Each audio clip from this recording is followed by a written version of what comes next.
buenos días a todos los oyentes de Radio María. Un día más vamos a proseguir el comentario del Catecismo de nuestra Madre la Iglesia. Hoy lo hacemos en los puntos 599 y 600. Dos puntos que están bajo el título, el epígrafe que dice Jesús entregado según el preciso designio de Dios.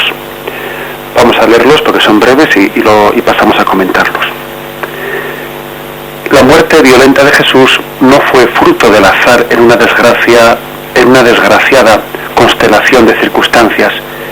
Pertenece al misterio del designio de Dios, como lo explica San Pedro a los judíos de Jerusalén ya en su primer discurso de Pentecostés.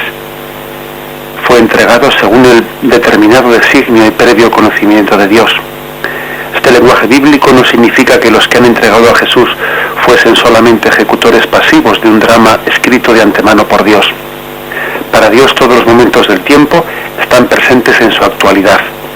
Por tanto, establece su designio eterno de predestinación, incluyendo en él la respuesta libre de cada hombre a su gracia.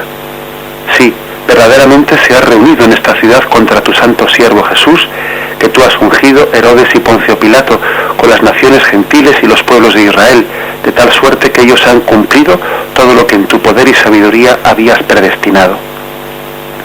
Dios ha permitido los actos nacidos de su ceguera para realizar su designio de salvación. Bien, estos son los dos breves puntos del Catecismo y como veis, pues tratan los dos de ese misterioso tema que ya tangencialmente en un programa tuvimos ocasión de tratar, pero que hoy vamos a hacerlo de una manera pues más así específica. Tratan del tema del cumplimiento del plan establecido por Dios, ¿no? De esa providencia, de esa predestinación de Dios, de ese designio de Dios que tiene lugar al mismo tiempo que también las criaturas son respetadas en libertad por parte de Dios. Un misterio que, como veis, de nuevo vuelve a tocar el Catecismo y que vamos a profundizar un poco más. Para entenderlo, para entender ese designio, esa predestinación de Dios, tenemos que recordar el hecho de que Dios es infinito, Dios es todopoderoso, y una de las cualidades que se desprenden de ese ser todopoderoso de Dios es que Dios es omnisciente. Omnisciente que quiere decir que Dios todo lo conoce. Dios conoce el pasado, presente y futuro, ¿no? Según aprendimos en nuestro catecismo. Dios conoce pasado, presente y futuro. Es más, tal y como dice este punto del catecismo, fijaros como hemos dicho, para Dios todos los momentos del tiempo están presentes en su actualidad. ¿Qué quiere decir? Pues que para Dios no hay pasado, ni presente, ni futuro. Para Dios todo es hoy. Para Dios todo está presente en una actualidad. Dios no tiene tiempo, Dios es eterno, Dios está fuera del tiempo. Con lo cual, el mañana para Dios es hoy. Hace 1000 años, un acontecimiento que ocurrió para Dios es hoy. Dios está fuera del tiempo. Ya sabemos que estamos hablando de algo que nos cuesta imaginar, porque nuestra razón a veces quiere, más que entender las cosas, pretendemos imaginarlas, y claro, la imaginación nos falla en estas cosas. Hay que intentar dejar un poco a un lado la imaginación, pero bueno, si queremos buscar alguna imagen, porque es que no podemos prescindir de ella, podemos entender el tiempo de nuestra historia como una línea que tiene un principio y un fin, ¿no? Y Dios está fuera de esa línea. Dios es un punto que está presente en toda esa línea, un punto que el comienzo de la historia es hoy para Él y el fin de la historia es hoy para Él. Dios no está en esa línea del tiempo. Dios no tiene ni tiempo ni espacio. Dios no ocupa lugar porque está fuera del espacio. Dios no es ni viejo ni joven porque es que Dios es eterno. Dios está fuera del tiempo. Bien, esto es un principio, es una afirmación, un punto de partida para entender esto que dice el catecismo. Para Dios todos los momentos del tiempo están presentes en su actualidad, es decir, Dios vive todos nuestros acontecimientos en un eterno presente, Por tanto, Dios conoce lo que va a suceder, pero al mismo tiempo lo conoce en el pleno respeto de nuestra libertad. Es decir, Dios conoce cómo nosotros vamos a hacer uso de nuestra libertad. Y el hecho de que lo conozca no nos condiciona. Esto es lo impresionante, ¿no?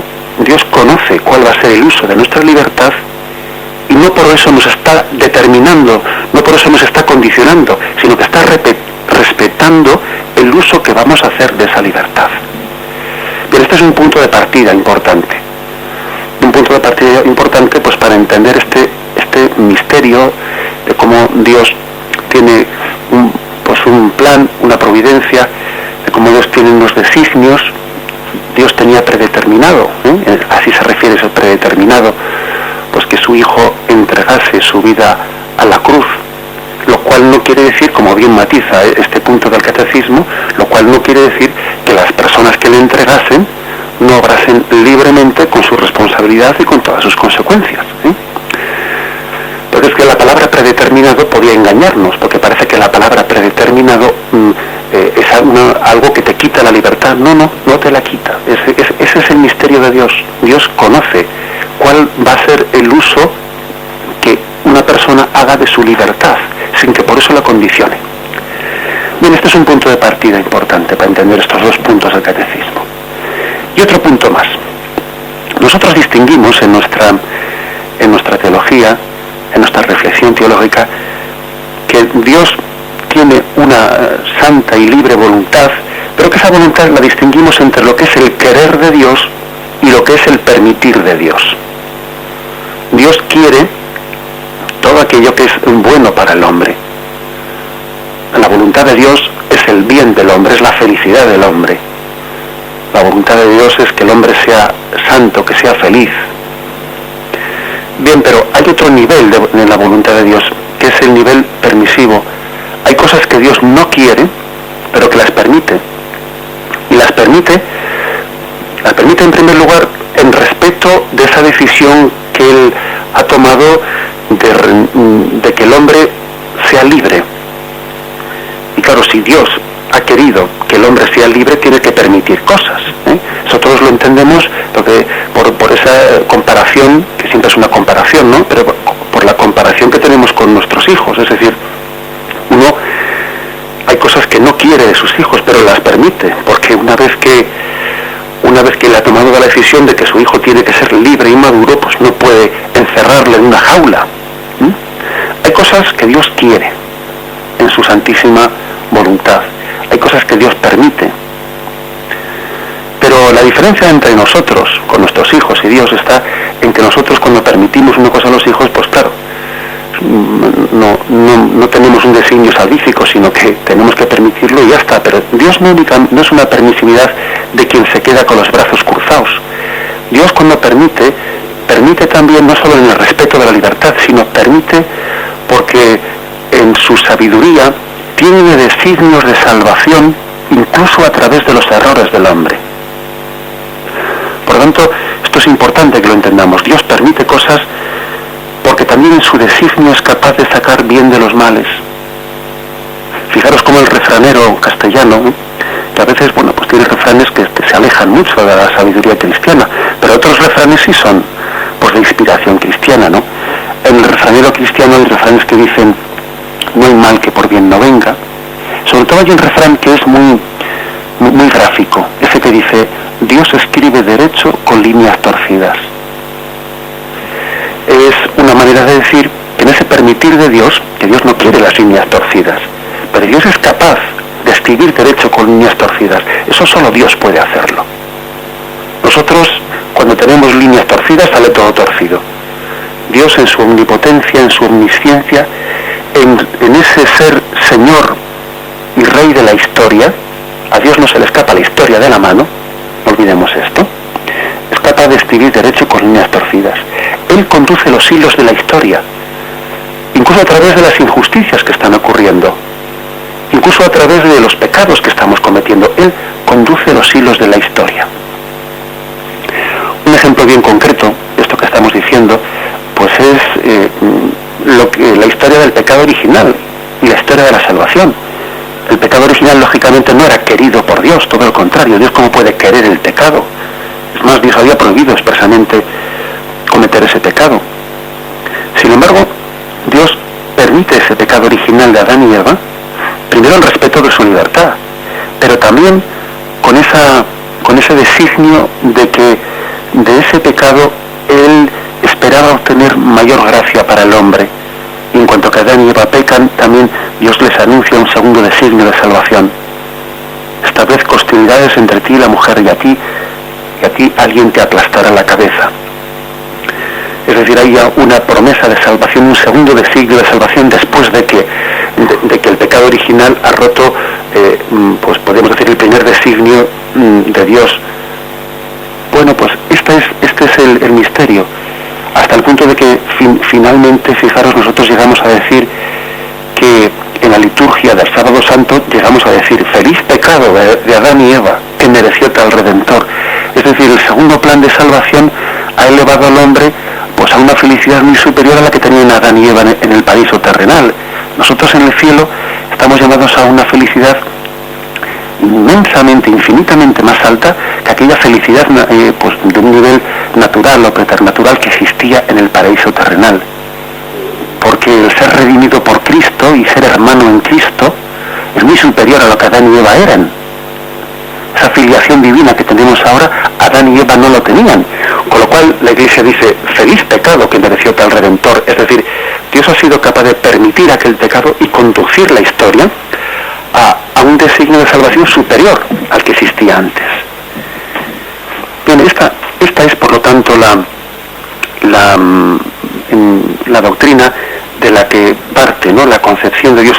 Podríamos decir, unos cimientos firmes pues de nuestra fe en Dios omnipotente, omnisciente, para que entendamos también después lo que estos dos puntos del catecismo afirman y quieren afirmar.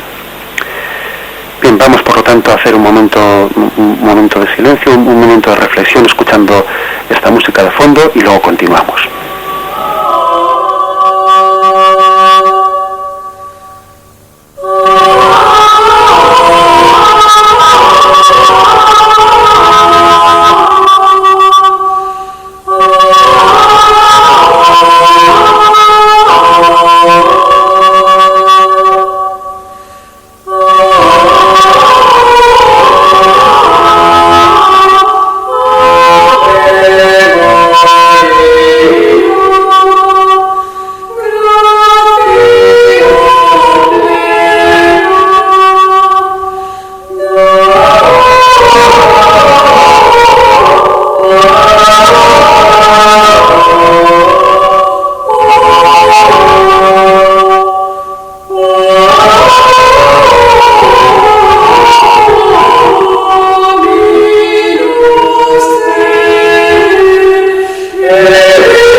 el catecismo en estos dos puntos los aplica al misterio de la predestinación de Dios hacia su Hijo a la pasión. El primer texto bíblico al que hace referencia es Hechos de los Apóstoles, capítulo 2, versículo 22 y 23. Lo leo, dice allí. Es uno de los discursos de la primitiva comunidad cristiana después del día de Pentecostés. Pedro dice ante todo Jerusalén: Israelitas, escuchad estas palabras. A Jesús el Nazareno, hombre acreditado por Dios entre vosotros con milagros, prodigios y señales que Dios hizo por su medio entre vosotros, como vosotros mismos sabéis, a este, que fue entregado según el determinado designio y previo conocimiento de Dios, vosotros le matasteis clavándole en la cruz por mano de los impíos. Es decir, esta es la afirmación. Fijaros, parece que en este versículo, el versículo 23, está resumido todo este misterio del que estamos hablando. A este que fue entregado según el determinado designio y previo conocimiento de Dios, vosotros le matasteis clavándole en la cruz por mano de los impíos. Es decir, aquí San Pedro en este discurso está afirmando algo, y es que en la pasión de Jesucristo están teniendo lugar al mismo tiempo dos cosas: un designio de Dios Padre que entrega a su Hijo a la cruz, y al mismo tiempo pues un pecado de unos hombres que están matando a Jesús clavándole en la cruz. Y las dos cosas están teniendo lugar al mismo tiempo. Están concurriendo la causalidad humana al mismo tiempo que una causalidad divina, un designio de Dios. Y las dos cosas están confluyendo sin estorbarse la una a la otra. Permitidme un ejemplo que a veces yo he solido poner pues a los jóvenes padres que se acercan a bautizar a los niños, ¿no? Ya sabemos que todo ejemplo pues no se puede aplicar literalmente, pero bueno, entenderlo pues positivamente, ¿no? A veces a esos padres pues he tenido costumbre de decirles, cuando se acercan con un niño recién nacido, ¿no? Habéis tenido un niño y Dios os ha dado un niño. Las dos cosas son verdad. Y las dos cosas se pueden afirmar al mismo tiempo en planos y en niveles distintos.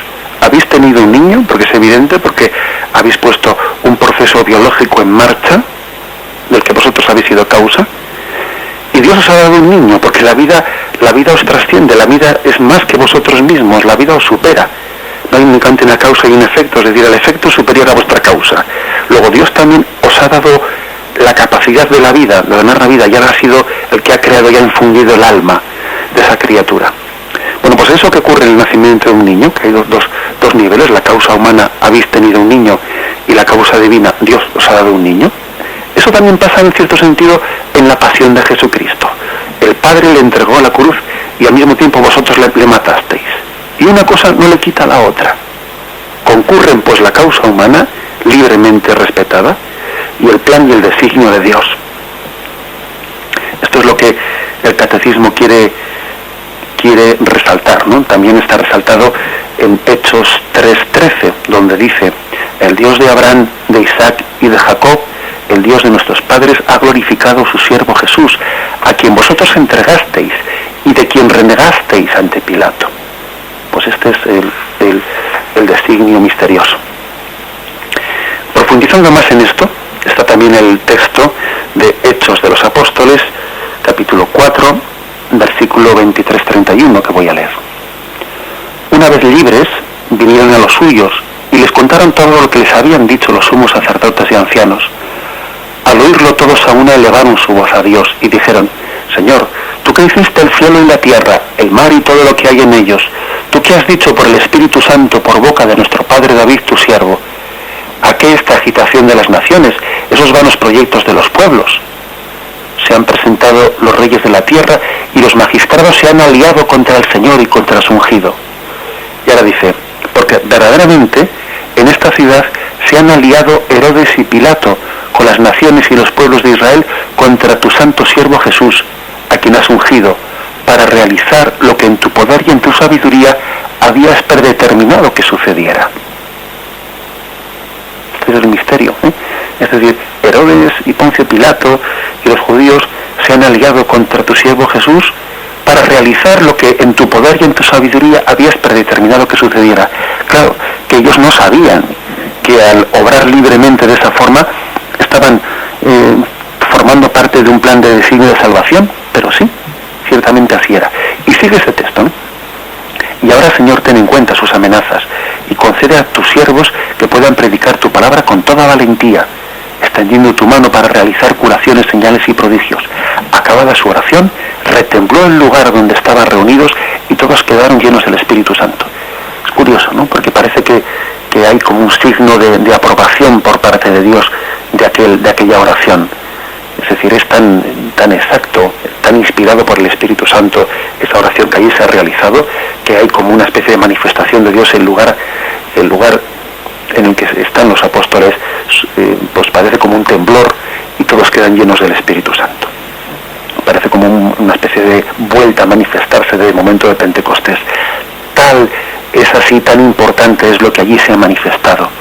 Es decir, que sin ser conscientes Herodes, Poncio Pilato, pues todos los judíos que entregaron a Jesús, estaban, ojo, nosotros mismos, que ayer lo decíamos, nosotros mismos que con nuestro pecado estamos ofendiendo a Jesús, ¿no? Sin darnos cuenta estamos cumpliendo un designio de redención y un designio de que Dios Padre entregaba a su Hijo por eso. Este es el misterio. Todavía el catecismo lo profundiza más, sirviéndose de Mateo 26, versículos 52 al 54. Dice entonces Jesús, le dice a Pedro: vuelve tu espada a su sitio, porque todos los que empuñan espada a espada perecerán. ¿O piensas que yo no puedo rogar a mi Padre, que pondría al punto a mi disposición más de 12 legiones de ángeles? Mas, ¿cómo se cumplirían las Escrituras de que así debe de suceder? Un texto más en el que Jesús le recuerda a Pedro que guarde su espada, que no responda a la violencia con violencia, porque están en manos de Dios, en un designio de salvación que trasciende, y que Jesús mismo podía haber respondido pues a esa violencia que ejercen contra él, pues con una respuesta proporcionada, pues también de autodefensa, pero que ha renunciado a ella también dentro de ese designio misterioso de salvación de Dios. Bien, por último, concluimos con ese texto. Son los textos bíblicos que nos ofrece el catecismo, estos dos puntos de catecismo. Tenemos a Hechos 3, 17, 18, donde dice, desde un poco antes: vosotros renegasteis del santo y del justo, y pedisteis que se os hiciera gracia de un asesino, y matasteis al jefe que lleva la vida, pero Dios le resucitó de entre los muertos, y nosotros somos testigos de ello. Y por la fe en su nombre, este mismo nombre ha restablecido a este que vosotros veis y conocéis. Es pues la fe dada por su medio la que ha restablecido totalmente ante todos vosotros. Y ahora dice: ya sé, hermanos, que obrasteis por ignorancia, lo mismo que vuestros jefes, pero Dios dio cumplimiento de este modo a lo que había anunciado por boca de los profetas.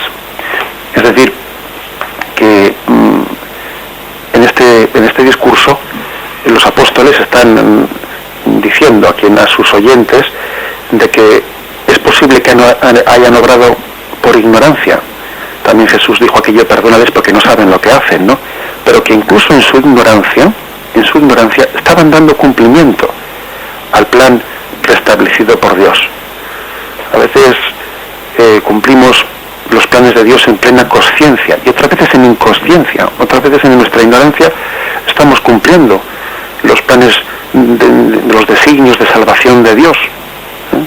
Es hermoso que seamos conscientes de ello, pero incluso aunque seamos inconscientes, pues como un niño que está durmiendo y no es consciente, primero porque todavía no tiene la madurez racional, segundo porque encima está dormido, pero está cumpliendo un plan de Dios.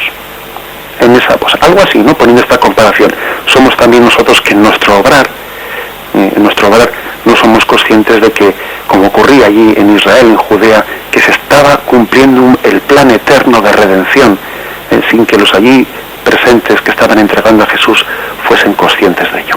Estos son pues los textos bíblicos que nos ofrece el Catecismo. Vamos a hacer un momento de descanso y continuamos con este tema.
Establecer ahora las consecuencias para nosotros, ¿no? de esta fe,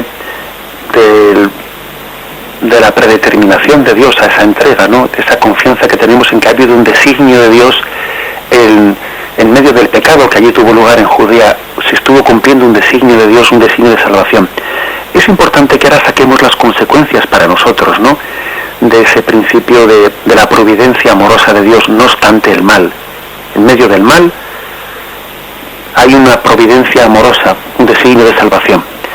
Esto también ocurre en nuestra vida. No únicamente le ocurrió a Jesucristo, sino que también pues, es el mismo conducto, el mismo camino de salvación para nosotros. La Sagrada Escritura, pues en muchos lugares, pues nos recuerda, pues cómo existe ese gobierno misericordioso de Dios en medio de nuestra vida. Dice el Salmo 144, el Señor es clemente y misericordioso, lento a la cólera, rico en piedad, cariñoso con todas sus criaturas. Tu reinado es un reinado perpetuo, tu gobierno va de edad en edad. El Señor nos gobierna.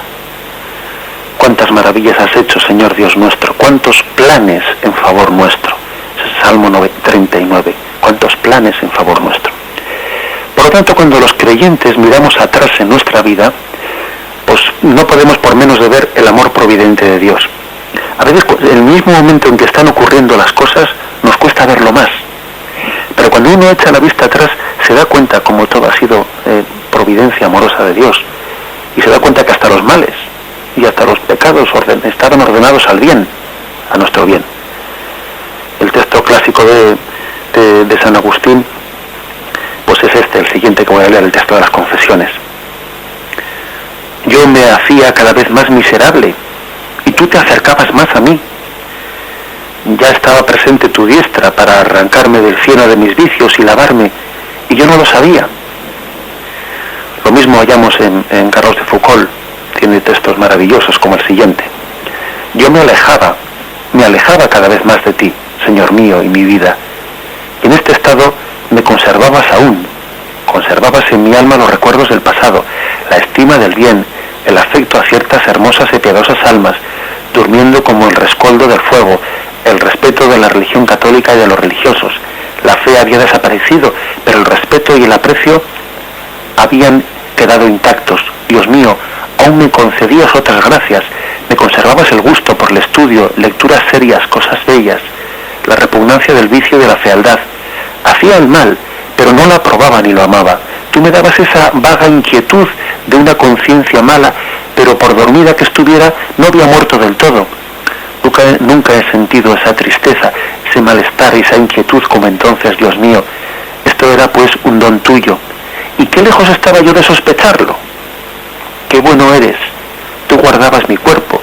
Pues si yo hubiera muerto entonces, hubiera ido al infierno.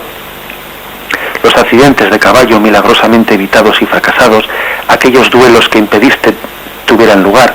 Oh Dios mío, cómo has cuidado de mí, y qué poco lo sentía. Qué bueno eres, cómo me has guardado, cómo me guardabas bajo tus alas cuando no creía yo aún en tu existencia. Y después de haber vaciado mi alma en estas inmundicias, ¿has pensado entrar, Dios mío, en ella? Pues después de haber recibido tantas gracias, ella no te conocía todavía. Tú obrabas continuamente y sobre ella, la transformabas con tu soberana potencia y una rapidez asombrosa, y ella te ignoraba completamente. ¿Por qué medio, Señor, Dios de bondad, me has hecho conocerte? ¿De cuántos rodeos te ha servido? Fijaros en esta frase. ¿De cuántos rodeos te ha servido? ¿Por qué suaves y fuertes medios exteriores?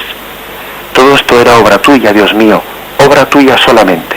Bien, este texto de Carlos de Foucault, pues es un texto bien claro en el que uno ve la historia de su vida, ¿no? Y dice, pero bueno, si al final todo ha sido providencial, Dios se ha servido de mis males, hasta de mis pecados para conducirme.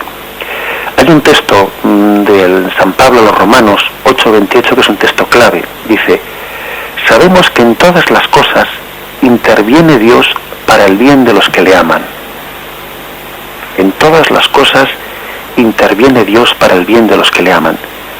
En la historia de nuestra vida, salud, enfermedad, victoria, fracaso, encuentros, adquisiciones, alejamientos, trabajos, todo está regido por un Dios providente que nos ama. Y ni siquiera el mal destruye esa maravillosa realidad. Esto es lo que, al tenor de lo que vemos en la pasión de Jesucristo, tenemos que llegar a afirmar, porque no ha habido mal mayor, no ha habido injusticia mayor que la de la condena y la ejecución de Jesucristo, que era el Santo de Dios. Pues si Dios de ese mal, que era el mal mayor que podíamos haber imaginado, ha sacado bienes de los males que nosotros padezcamos, que son, vamos, infinitamente inferiores a aquel, ¿no va a sacar Dios bienes también? No podemos dudar de la providencia divina, por muy graves que sean los males que padezcamos. Sería una falta de confianza en Dios que no podemos permitir. Ha habido pecados, ¿no? Pecados de desconfianza de Dios en medio del mal, de que el mal pues en ocasiones se haga tan duro a alguien que reniegue de Dios en medio de ese mal. Pero podemos llegar a decir nosotros que esa cruz, que es escándalo para los judíos, que es locura para los gentiles, sin embargo, es la sabiduría de Dios y el poder de Dios para los que somos creyentes. Agarrémonos a este texto, que lo tenéis en 1 Corintios, capítulo 1, versículo 23-24. La cruz es escándalo para los judíos, locura para los gentiles, mas poder y sabiduría de Dios para los llamados, ya judíos ya griegos. Para nosotros es poder y sabiduría de Dios. ¿Cuántas personas ha habido que los males que padecen, ahogan en ellos la confianza en la providencia y se sienten absolutamente abandonados? Es, por ejemplo, Isaac Bashevis describe en una de sus obras literarias las terribles crisis espirituales sufridas por muchos judíos después de las persecuciones que padecieron en la Segunda Guerra Mundial, ¿no? En uno de los personajes de su novela se preguntan cómo pudo Dios permitir tales matanzas, si es misericordioso y fiel por su pueblo, cómo podía creer en el Todopoderoso y en su misericordia quienes habían presenciado aquella destrucción por parte de los judíos, ¿no? No es raro también hallar entre los cristianos casos análogos, pero fijémonos bien, se comprende más que un judío tenga esa crisis que un cristiano, porque un judío no ha conocido el misterio de la cruz. Un judío no ha conocido que Dios se ha servido del mayor de los escándalos, de los pecados y de las crueldades que es la cruz, para hacer de ella un designio de salvación. Pero un cristiano sí lo ha conocido. Por lo tanto, yo creo que nosotros, como cristianos que somos y como seguidores del Cristo crucificado, nosotros creemos en Jesús, pero ojo, en Jesús crucificado y resucitado. Nosotros no creemos en un Jesús triunfante, que tuvo pues una predicación triunfante y sin camino de cruz. No es ese el Cristo verdadero revelado en las Sagradas Escrituras. Por eso digo que es más explicable que un judío tenga esa especie de rebelión ante las cruces de su vida que un cristiano. Un cristiano tiene que tener un gran acto de confianza y de abandono, porque la providencia divina hace que del pésimo árbol de la cruz se generen los frutos de gracia para todos los hombres. Y viendo en Cristo, eso tenemos que verlo en nosotros. Si Dios permitió la crucifixión de su unigénito encarnado, ya no nos podemos escandalizar de que su providencia, pase también por ese misterio de cruz. Si preguntamos a Dios sobre los terribles males del tiempo presente, lo debemos de hacer con ánimo filial, confiado y humilde. Nos tenemos que guardar de acusar a Dios. Dios hizo al hombre habiendo previsto su caída y sus desgracias, pero también hizo al hombre previendo a su Redentor, de modo que donde abundara el pecado, sobreabundara la gracia. Dios hizo al hombre habiendo previsto incontables sufrimientos, que proceden del pecado, por cierto, proceden del pecado, no de Dios, pero también hizo al hombre previendo para él un gozo final en el cielo, de modo que donde abundara el dolor, sobreabundara el gozo, la felicidad. Bien, vamos a meditar en esto y termino leyendo este texto de 2 Corintios 4, 17, 18. Pues por la momentánea y ligera tribulación nos prepara un caudal eterno de gloria incalculable, y nosotros no ponemos nuestros ojos en las cosas visibles, sino en las invisibles, pues las visibles son temporales, las invisibles son eternas. En un momento de silencio vamos a meditar en esto.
Hablando de este misterio del designio de Dios de entregar a su Hijo a la cruz, y que de esa injusticia haya provenido estos frutos de salvación y de gracia para nosotros, tiene que derivarse en nuestra espiritualidad una serena confianza. Creo que esto es importante, una serena confianza. A veces vivimos inquietudes, agobios, ansiedades, ¿cómo será? ¿Cómo no será? ¿Esto por qué? ¿Esto no lo entiendo? Bueno, pues creo que frente a ello tenemos que profundizar en una espiritualidad de la serena confianza. Acordaros de que cuando Jesús habló de su primo Juan Bautista, dijo aquello de: ¿qué salisteis a ver en el desierto? ¿Una caña agitada al viento? No, Juan Bautista y todos los hombres de Dios que están firmemente anclados y afianzados en Dios, no son una caña agitada al viento, sino que tienen pues una serena confianza. No viven esa especie de nerviosismo, ¿no? Que Jesús describe en esa imagen, una caña agitada al viento. No, viven en una paz, en una estabilidad, en una sabiduría que es serena. Serena confianza, pues, como conclusión de estos dos puntos del catecismo. Serena confianza porque, por una parte, nosotros, en medio de las cruces, no sabemos lo que nos conviene. O sea, no sabemos por lo que nos conviene. Desconocemos cuáles son los caminos de Dios, desconocemos cuáles son los designios de Dios. Ese es un punto, ¿no?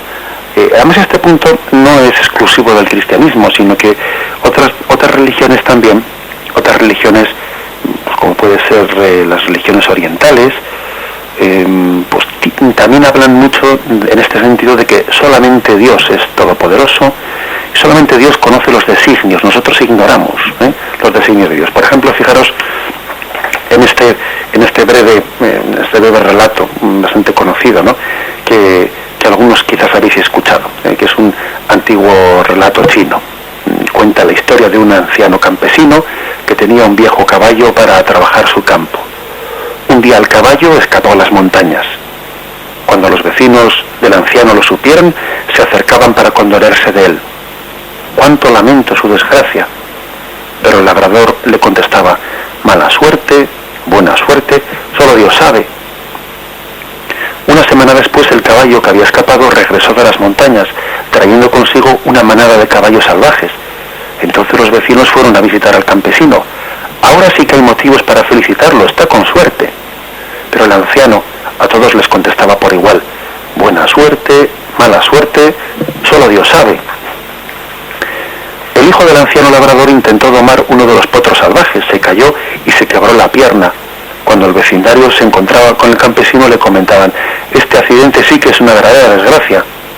No pensaba así el viejo campesino y se limitaba a decir: «Mala suerte, buena suerte, solo Dios sabe».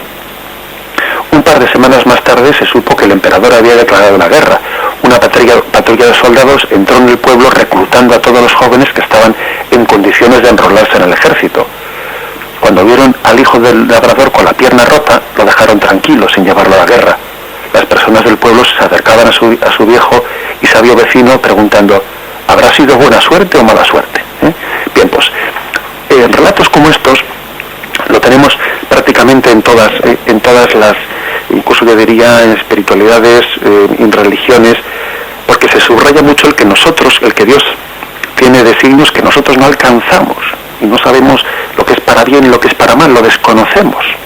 Dios está como elaborando, ¿no?, una alfombra en la que el dibujo se ve por el lado en que está Dios. Nosotros solo vemos los nudos de la alfombra y no vemos lo que se está tejiendo con esos designios de Dios. Ahora bien, lo propio del cristianismo no es únicamente esta referencia a que como están ocultos los designios de Dios, es que no sabemos. Por lo tanto, como no sabes, no. Nosotros damos un paso más en nuestra fe cristiana. Y decimos que tenemos que confiar no solo porque no sabemos, sino porque Dios es Padre. Y como Padre que es, sabemos que sus designios son designios de amor. No solo es porque no sé, es que es porque confío en un Padre amoroso.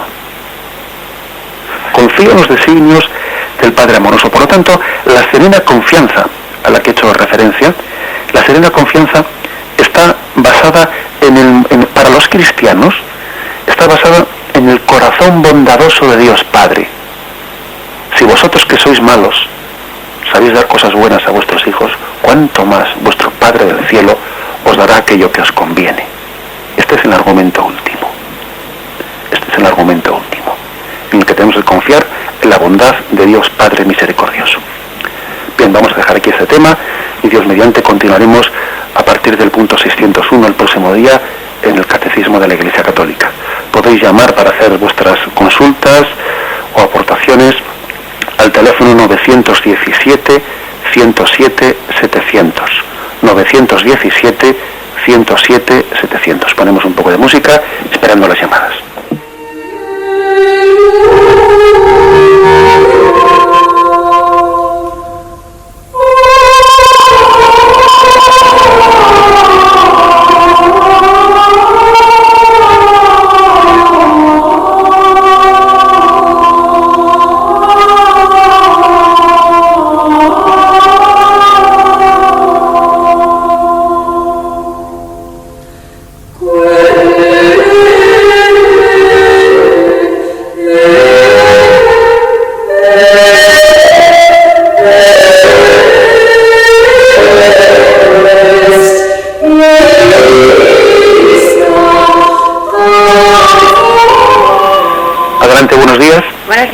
Buenos días.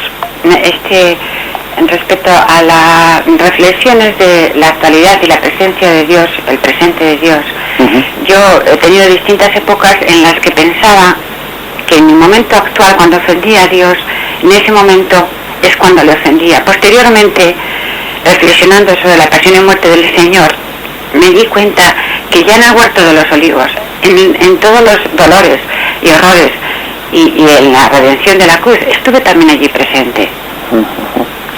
Después, ahora, volvemos a lo mismo, pienso, también Dios, como sigue siendo presente, ahora también, no solamente en el Huerto de los Olivos y en la cruz, sino en el momento que ofendo también a Dios, que es mi presente, también estoy ofendiendo. Es decir, ¿cuál es la actitud que tiene que tener un cristiano para no tener pena ni tristeza cuando ofendes a Dios? Y sobre todo cuando voy a la Eucaristía y me dice, este es mi cuerpo, que se ha entregado por vosotros y por todos, o sea, también por mí. O sea, ¿cuál es la actitud que tiene que tener un cristiano? Gracias. Pues muchísimas gracias a ti. La verdad es que, fíjate, has adelantado un tema que luego el propio catecismo lo explaya, el hecho del misterio de Gesemaní, porque es cierto que especialmente en Gesemaní, ¿no? Pero bueno, en todos los momentos, o sea, Jesús cargaba con todos nuestros pecados, y los conocía, hablaremos de ello. Cuando a veces pensamos que utilizamos expresiones piadosas, eso de que Jesús carga con nuestros pecados, como si fuese una expresión piadosa. No es únicamente una expresión piadosa, es que es absolutamente, teológicamente fundada, porque para Dios todo es un presente. Luego mi pecado también para Cristo era un presente en el momento en que Él cargaba con la cruz. ¿Cómo hay que vivir esta realidad? Preguntas tú.